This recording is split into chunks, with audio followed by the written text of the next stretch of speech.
again. And he'll never get into the main again. That's right. Like now that there's a queen out. You know, with that expectation, I might just throw down an extra cannon, you know, or maybe throw down the extra, you know, sentry. With the way that Eros plays, I definitely would. I think that's a mind game sort of thing to do, but at the same time, it's better to be safe Oh than sorry. my, you know, I just have to say about the supply block. He did lose this pylon and he favoured to get the gateway instead. Yeah. Like the gateway and the cannon, which I actually like because I do agree. that's a necessary supply block. I agree. I just feel that it's a psychological thing, you know. I'm supply stuck again. I know. How many pylons do I have to make, you know? Well, once the Nexus pops, he doesn't have to make any, so it's all good. Okay, so he'll get... Oh, that's good. That's good. Back there. It's quite hard to usually save it once it's started. But yeah, taking no chances. But I still don't see that third. Oh, here we go. So we're going to see this. Oh, he's going for a fast And lap. this is a great mind game. I believe this is a great mind game. You know. But you know, he's going to scatter. And you know, I think that this is going to be really detrimental to Alpha because if he sees no natural but doesn't get to see what's really in the main, he's going to start making cannons and sentries and you know, mutas might pop out. I mean, you know, there's a lot of things he can do, but my bet's on Nidus. I will say that with the speed research, I reckon it's going to be Speedling Nidus. And you know what? I will say that it's great that he might actually see this lair though. He is. He's going to see it all, and I think that's. Oh no! It's going to come down to the queen. Will the queen? I don't think the queen gets there in time. No, it doesn't. It does. It does because. It really depends. Can he see the lair though? He might just be able to run. Yep, he's going to. He sees the lair. That's going to. I don't think that's going to. That's a huge scout. That's going to really. But that could be really bizarre. Like I think. It's really bizarre because if he can... I guess he's going for that Nidus. If you look at the gas count, it's exactly the right amount. But maybe he'll switch to mutas now that it's been scouted. And you see a baneling nest. What the hell is going on? Mind games. What we're going to see here is we're going to see speed banelings. This is a casting mind game. All right. So we have no idea what he's going to do. We've got the production tab. He's getting a Stargate, so he's going to try and defend against both of them. We're going to see a Sentry. We're going to see a Robo. Why is he going both? Oh my god. He needs more gateways. He needs to have units to defend. This is hilarious. I'm loving this. I just don't understand what this Robo is all about. I mean, he's already committed to one tech path. I'd be getting gateways at this point. But, you know, he's taking a third. Maybe he's just playing it standard. And, you know, I can't understand this game. I think it's a mind game. So he plans to do something, and now he's switched and changed. And, you know, that's actually really funny, but it's good for Alpha because he's just gone for this extra tech. Maybe they've played before. I just don't understand where the mind is right now. Well, I think this third is like, it's a really late third for Vaxer if he wants to take it. He's going for a Baneling build. Maybe he's going for a Baneling drop. I can't understand. He hasn't started any research on his lair. He's getting the speed upgrade. This is very interesting. I haven't seen anything like this in pots so far. I'm not quite sure why you would like waste the minerals on speed banelings when you could hit with slow banelings like that much earlier. Yes. Do you know what I mean? Yes, I'd be really concerned if I was Alpha. But you know, he does have the option to always send a hallucinated Phoenix. No, you need gateways, Alpha. Gateways. Hey, look, he's got the observer there. Yeah, he's got an observer, but do you know what? Do you know what he needs? Units. I think that the real story about this game is the supply stuck. Yeah. Both players just keep getting supply stuck, and I just think it's slightly disgraceful, but, you know, it's pressure. And when you're 1-1, it can be hard. Oh my god, banelings. What's going on? But Alpha has something prepared. He's got 3 sentries. He made 3 sentries in anticipation for like a baneling all-in. And 32 banelings are on the way. Oh my goodness. I don't even know what's going on. No, he has to attack with those banelings. Maybe Why did you make them? Maybe he's just trying to, like, wait for mind games. I mean, I'd love to see a burrow. It's know? one single baneling. Oh, and you know what's really bad about this? He can see that it's rolling. And so like, that's just a giveaway. Oh, wait. He's researched banelings. Oh, the banelings have come. The banelings have cometh. Oh, that was sick. That time warp was amazing. That's awesome. And he just keeps them out. That's a no-go zone. That's nice. So suddenly Eros is in a position where he's got all these banelings that can't do anything against the time warp. He just has to hope that he catches him off guard, and I don't see that happening now. Yeah. It would be good if he had even more gateways to make units. The Colossus is almost out as well, and that's just everyone's that's out. Another time warp. He's got this down. Oh, look at that. That is just perfect. He's in such a good position from this.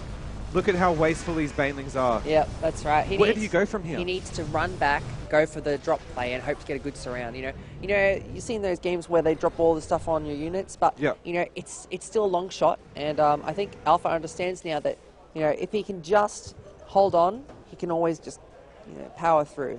He's got an oversaturation here at the natural, so I'm guessing he's going to take a third rather than try and end the game now. Well, those Phoenix is doing quite well. I think they've gotten quite a few kills already. You know, 3 kills, 2 kills, and 0 kills. Like 5 kills on a Phoenix, that's 3 damage. On top of the banelings he's lost, we've got a units lost tab. He's lost 2.5k in resources. Like, that is a big investment to be a Zerg who's basically done no damage apart from a few probe kills. And like he's got more gas, so I'm like really curious because he's already got a lot of gas. I mean, it must be a transition to Mutalisk. And that's a very interesting question at this point. You know, the other player already having air. Yeah. Why would you transition to Mutalisk if you've got Dark Shrine too? Oh, I love this. I love the Dark Shrine play because it's so cheap. So many Overlords just going to die here. These are like the most 3 cost-effective Phoenixes ever, and they haven't even used energy. Exactly. Like, there's been no drone kills. It's just Overlord hunting. Yeah. There's so much lost here. So he's going to be in this position where look at the money of the Zerg. It's skyrocketing. Is he getting +2? He's getting +2. He needs Stalkers. 11 Corruptors. Corruptors. That's not a good choice against what he's going to be. It's very strange. He's versing Void Rays and Colossus.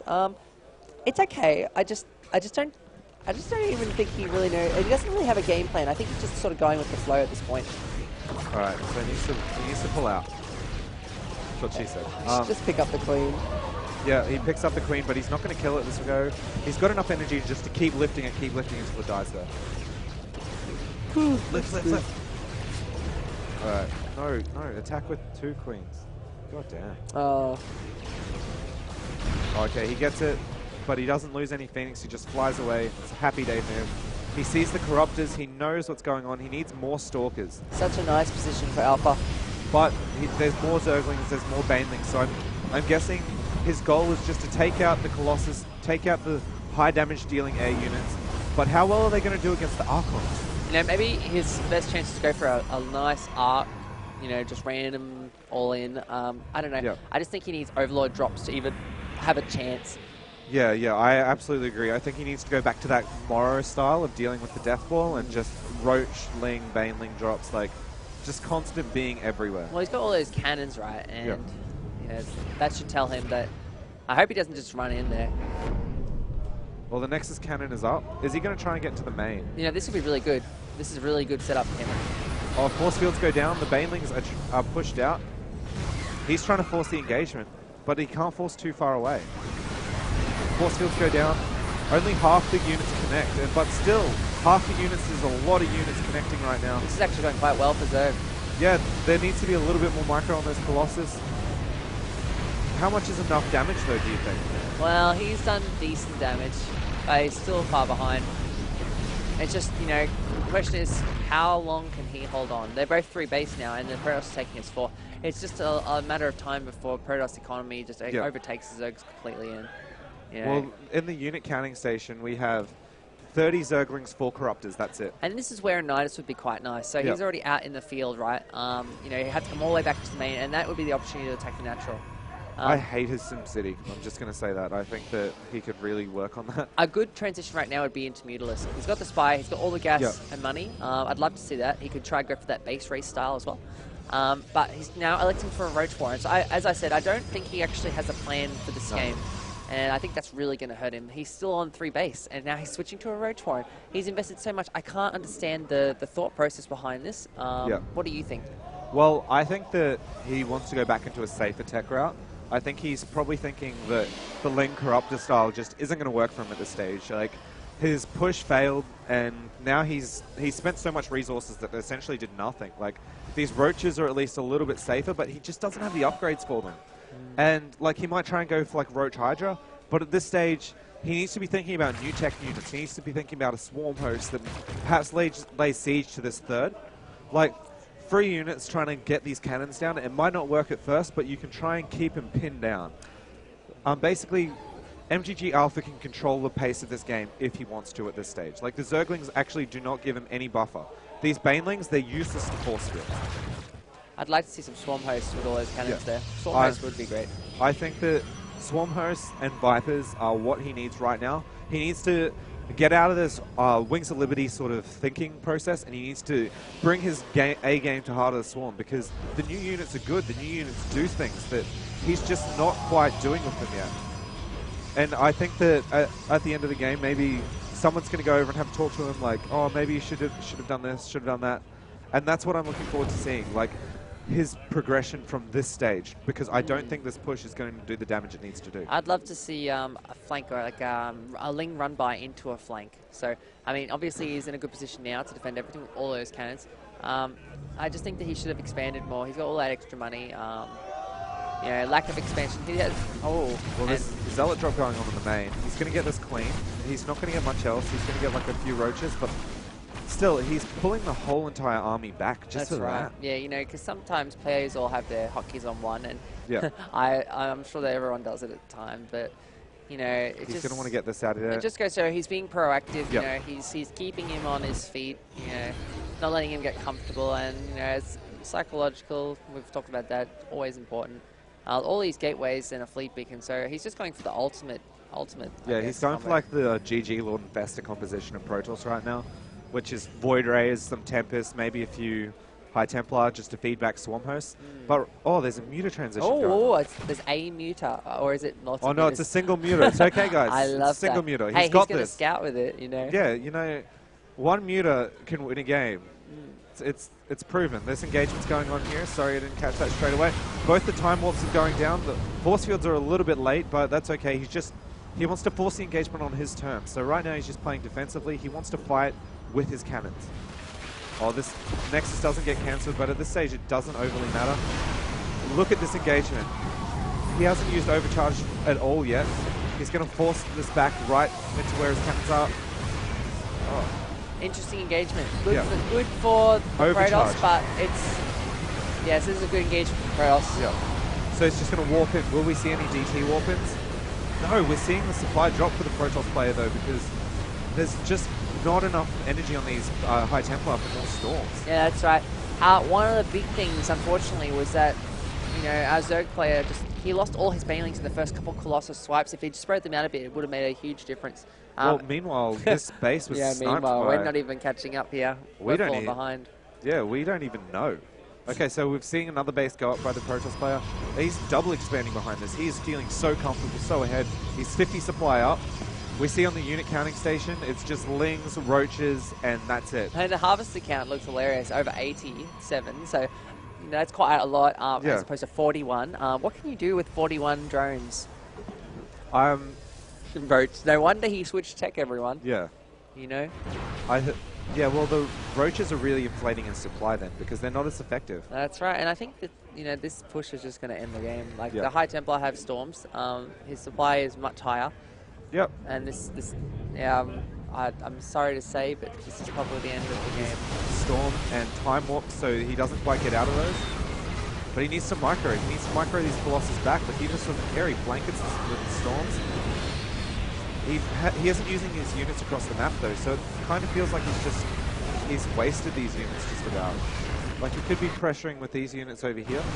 He still wins the engagement, but this is still the end. You might just be hoping for a GG or something. And I'd be tempted to give him a GG if I was the Zerg. Yeah, I think the Zerg's holding on, trying to see if he can win. This is a very MKP thing to do. But it's also a very good thing to do, I think, in terms of, like, he's just sitting there coming to terms with the game himself. He wants to do something, he can't quite do it. He wants to try and make things happen, maybe see how he can do things better for next time. Yeah, look, the Banelings haven't worked for him this game. No. And I think that's... Protoss have force fields. So. Yeah. I just think he's not picking his engagements very well, not utilizing Banelings the way they're supposed to be used. Yeah, I think the Banelings are definitely like an early all-in and not a late game proposition. That obviously goes without saying.